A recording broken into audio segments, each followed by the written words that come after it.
ಎಲ್ಲರಿಗೂ ಶುಭೋದಯ. ಇಲ್ಲಿ ಆಸೀನರಾಗಿರುವ ಎಲ್ಲ ನನ್ನ ಪ್ರೀತಿಯ ಶಿಕ್ಷಕರಿಗೂ ಹಾಗೂ ಸ್ನೇಹಿತರಿಗೂ ಕನ್ನಡ ರಾಜ್ಯೋತ್ಸವದ ಶುಭಾಶಯಗಳು. ನನ್ನ ಹೆಸರು ಜಯಂತ್. ನಾನು 7ನೇ ತರಗತಿಯಲ್ಲಿ ಓದುತ್ತಿದ್ದೇನೆ. ಇಂದು ನಾನು ಕನ್ನಡ ರಾಜ್ಯೋತ್ಸವದ ಬಗ್ಗೆ ಮಾತನಾಡಲು ಇಚ್ಛಿಸುತ್ತೇನೆ. ನವೆಂಬರ್ 1ರಂದು ಕನ್ನಡ ರಾಜ್ಯೋತ್ಸವವನ್ನು ಆಚರಿಸಲಾಗುತ್ತದೆ.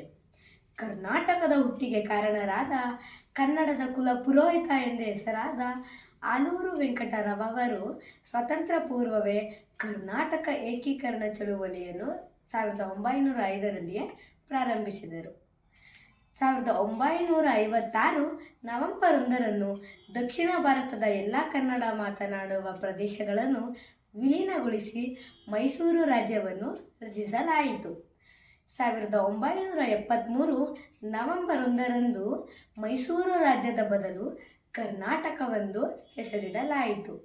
ನಾಡಿನ ಹಿರಿಯರೆಲ್ಲ ಒಂದುಗೂಡಿ ಕರ್ನಾಟಕದ ಏಕೀಕರಣಕ್ಕೆ ಹೋರಾಡಿದರು.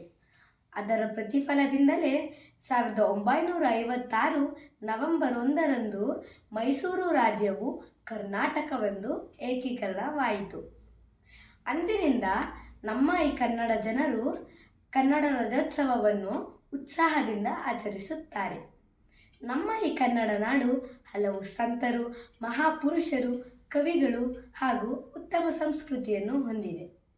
ನಾನು ಈ ನಾಡಿನಲ್ಲಿ ಹುಟ್ಟಿದ್ದಕ್ಕೆ ಸಂತಸ ಪಡುವೆ.